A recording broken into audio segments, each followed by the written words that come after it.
Welcome to the second half of the presentation related to the material in Chapter 1 about the MEEC industry, the Meetings, Exposition, Events, and Conventions industry. Last time we talked about what the MEEC industry was, sort of its impact, its size, revenue generation, and so forth. We talked about the components of the MEEC industry, the different areas, and then defined each of those areas: meetings, expos, events, and conventions. This time we're turning our attention to some other segments or other important topics, and that is what it's like to be an event professional, and then we'll talk about the different segments or parts of the industry, trends in the industry, and then knowledge, skills, and ability within the industry.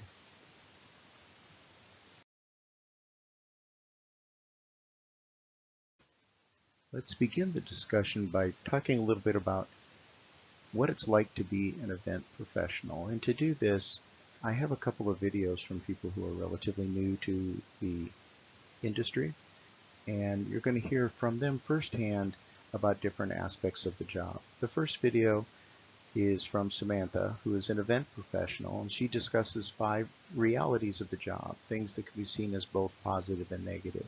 So as you listen to her speak, try and think about what are the not only 5 aspects that she's talking about or 5 realities, but then also focus on how each of them can be seen as both positive or negative. Hey, this is Samantha from Event Manager Blog, and today we're going to talk about why event planning can be the worst and the best job in the world. Event professionals constantly hear how we have the best job ever and others wish they could have our job, and although that's nice to hear other people say, we know that it also has its downsides. Your job within the event world might let you meet tons of interesting people, travel to beautiful places, and have great experiences that friends and family envy. The perks can be really great, but there are also a lot of challenges. Sometimes these things make the job a drag, but they can also be the best part. Number 1, long hours. Most people see a full-time job as working 9 to 5 Monday through Friday, but that all goes out the window when you become an event professional. You'll most likely be working nights, weekends, and extended hours leading up to an event and on the day itself. While it can be tough working these crazy long hours, you'll find that those are the times that you really bond with your event team and have the most fun. There's going to be plenty of time to celebrate and relax when the event is over. Number 2, high levels of stress. While we take pride in planning every last detail, you never know what's going to happen during an event. Being an event coordinator constantly ranks as one of the top 5 most stressful careers. Yawn. Stress can really take its toll. It can even lead to a burnout and lead to some event planners choosing a different career. The event professionals that learn how to thrive under pressure are the ones that will end up succeeding in this industry. Pride yourself on being someone who is calm, cool, and collected while other people might crumble. Part of the fun of event planning is the adrenaline of thinking on your feet and adapting to every new situation. Number 3, travel. While jet setting around the world might sound like a lot of fun, it can be exhausting and lonely. We love getting frequent flyer miles and hotel points, but missing home can make even the best destinations seem like a chore. If you travel often for work, try to find a way to embrace every new experience. Travel can really be so much fun, and sometimes the places you go will be a once-in-a-lifetime opportunity. Try to tack on a few extra days where you can and maybe bring a friend or family member to enjoy it with you. When you are home, focus on maintaining your relationships and really getting into a routine so you can get the most out of every moment away. Number 4, always being connected. Answering phone calls in the middle of the night might not be something that you expect from an event planner, but we've all been there. From answering emails and phone calls to managing social media, it can get really difficult to disconnect. In between important events, there will be moments that you can unplug, but when you're busy, vendors, attendees, venues, clients will be vying for your urgent attention. The great part about being so connected is that many event planners can work from anywhere they want and at any time. The flexibility of not being chained to a desk is definitely a perk of this industry. Number 5, variety. As an event planner, no 2 days are ever the same, so if you're looking for an easy life, this might not be the best option for you. At the same time, the unpredictability of event management is what makes the job so much fun. Every event is like taking on a new adventure. You meet new people and learn a ton of new skills. Not many other careers or jobs offer the same kind of variety. So, in conclusion, event planning can be a very tough job. There will probably be times where you wonder why you even got into this industry in the first place, but hopefully those moments are few and far between. More often than not, the things that make this career so tough are also the things that make it the most enjoyable. Take the time to learn from every experience and challenge so that you can be a super event professional. Thank you for tuning into this video, Event Planning, the worst and the best job in the world. I hope that you were able to keep up with Samantha. One of the things you learn very quickly is that she speaks very fast. These are the 5 different career aspects that she talked about during her presentation. The fact that there are long hours associated with it, and that those hours often don't come during standard work hours. So many of the hours that you're working in addition to the standard 8 to 5, 9 to 5 include nights and weekends, very early in the morning, very late at night, because you need to prepare or break down after an event. She noted the positive of that was that you often bond with your team the most at that time. And I noted in class the other day that it's one of the most stressful jobs that you can have, and that's pointed out again and again. It can lead to burnout if people don't learn to channel that pressure. And she suggests that you channel it by learning to thrive under it and learning to think on your feet and to think of it as a challenge to adapt to all the situations that you're given. Other realities include traveling, which is fun in the beginning but can end up becoming rather lonely and exhausting. And then she suggests for this that you embrace the experience. Take the extra time to enjoy the places that you're going to become a tourist for a short time. And that will make the travel less onerous, and you will enjoy the job much more. The fourth reality is that it's hard to disconnect, which is true for a lot of jobs. The problem, of course, is that you're always in contact, and there are always a large number of people coming from different directions vying for your attention. You may have people you're contracting with, and of course your clients, people that you work for. All of these different individuals are going to be coming to you to answer questions, to solve problems, and so forth. So one of the positive ways of looking at it, however, is that a lot of the work that you're doing is done online, it's done digitally, and so you can work when and where that you want within reason, so that you can contact these individuals and you can help solve problems and so forth. The final one is the unpredictability, the fact that there's never really 2 days that are the same. If you're planning a variety of different types of events, you can count on the fact that you're going to be experiencing something new all the time. And if you approach it from that way, as a new adventure or a new experience, it will make it much easier to enjoy the time that you have working within the industry. The second video features a young event professional named Xander, and he will outline 4 of the harsh realities of being an event planner that you should know before you start working in the field. Hey there, Xander here with Event MB, and I wanted to take a look at the dark side of working in the events industry. So you're interested in a job in events. Why? Is it the glitz and glamour, the chance to work with celebrities? Maybe you just love to throw a party. If that's all you think there is to this job, then you're going to be in for a rude awakening. Event management is hard, time-consuming, and detailed work. When I first started, my boss used to constantly remind me that everyone picks up trash. No job is beneath a great event planner, and in order to be successful in this industry, there are some harsh realities of being an event planner that you need to know. Get ready to work. If you're looking for a 9 to 5, look somewhere else. Event planners are often working those hours 5 days a week, plus they have site visits and tastings, set and strike, all during early mornings and late nights, especially on weekends. Many of the best event planners are juggling a ton of events at the same time. When next month you're looking at a 5,000 person conference, a 250 person dinner, a public product launch, and a multi-million-dollar benefit concert, you need to make sure that you're not dropping the ball on any of them. You must love technology. Are you a technophobe? Sorry, but you're gonna drown in this industry. In today's digital world, we're responsible for introducing our clients to cutting-edge technology, be it project management systems, RFID tech, drones, or any other innovative technology that's going to be able to enhance the event experience. And don't let anybody fool you. Event technology is not just for the kids. Seasoned event professionals are incorporating unique and creative event technology into each and every one of their programs. Technology is only going to get better and more pervasive, so if you're not on board already, you're far behind. The buck stops with you. No one is more responsible for the success or failure of your event than you. No one.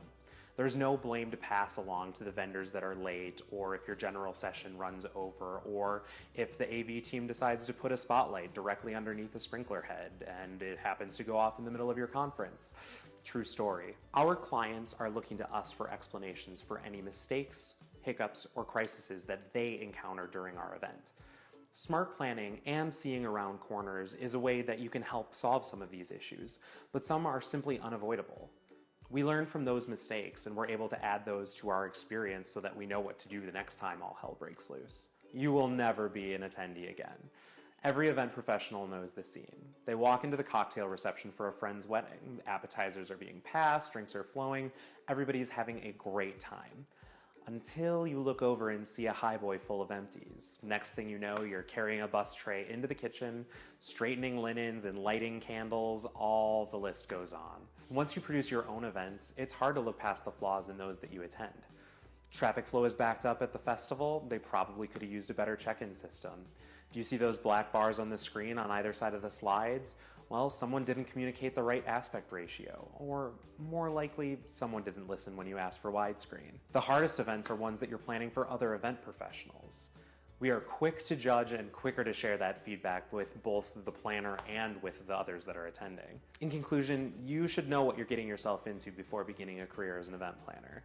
It's harder than it seems, and that's because the easier that we make it appear to others, the more we're setting ourselves up for success. The fact of the matter is that despite all of these challenges and the harsh realities of being an event planner, if you have the right personality and a strong work ethic, you're going to love the job. Xander outlines 4 realities, the first one of which was also identified by Samantha, and that's get ready to work. You're going to be putting in a lot of hours.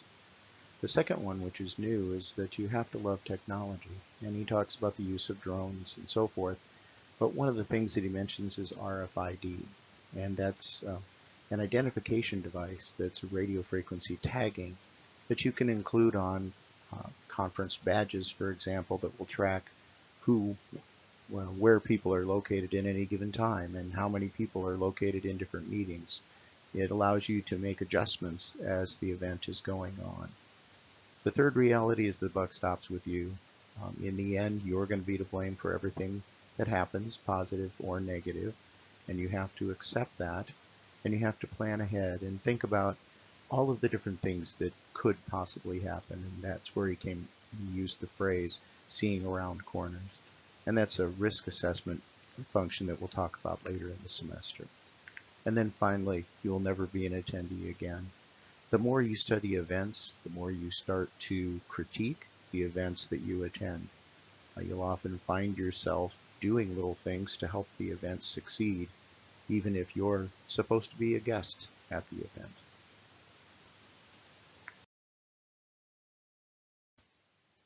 We're going to shift gears a little bit, and I wanted to take a few moments to talk about something that's in your text. I just wanted to direct you to the section where they talk about the different segments or divisions within the MEEC industry. Those sections are appearing before you. When you take a look at all of those different options, then you start to understand why the event industry is so large and why it's such a financial impact on the economy of the United States. Your text identifies 4 current trends in the MEEC industry. These trends have been going on for quite a while, and there appears to be no sign that they will diminish anytime in the future. The trends include growing globalization, the fact that more and more events are held globally that involve international clientele and international travel. Then there's the second one of growing concerns for safety and security. People want to assume when they attend an event that they will be safe and secure, but that also applies to vendors, employees, contractors working at the event.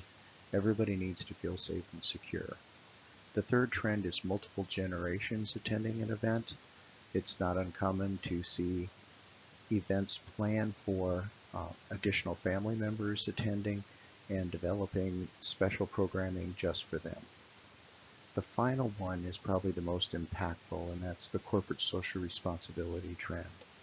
As the image to the right indicates, the 3 main areas of corporate social responsibility involve doing what is right for people, doing what is right for the environment, and doing what's right for society. And that means a lot of events now, the people attending require that the event do something to diminish the impact that they're having on the environment, for example, so not using any throwaway materials that would go into a landfill. They would require, for example, that anybody hired to work at an event would be paid a fair wage, would be paid for overtime, and so forth. So people running an event now have to think about all of these aspects in addition to the planning and operation of the event itself.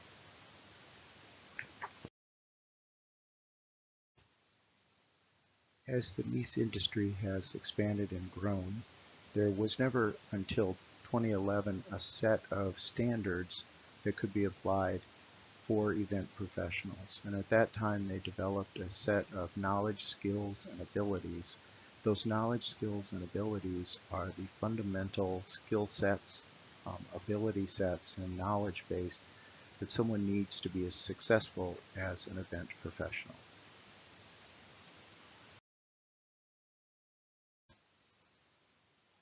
The competency standards mentioned on the previous slide can be divided into these 12 areas of knowledge, skills, and abilities that are important to anybody working as an event professional. The first few involve the strategic planning process, the management of the actual event, and then also the risk management, the risk identification and planning. And then there's also administrative functions dealing with finance and human resources. There's also relationship developing through stakeholder management, meeting and event design, and site management. And then the final skills are marketing, professionalism, and communications.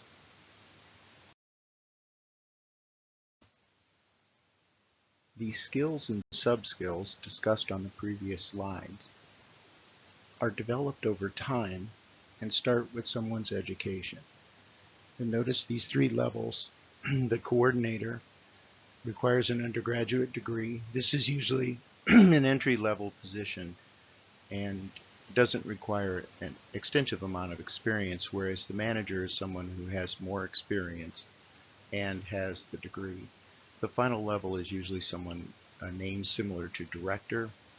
This individual requires not only the degree and the experience, but then must also maintain through continuing education and training their skill set as the industry evolves.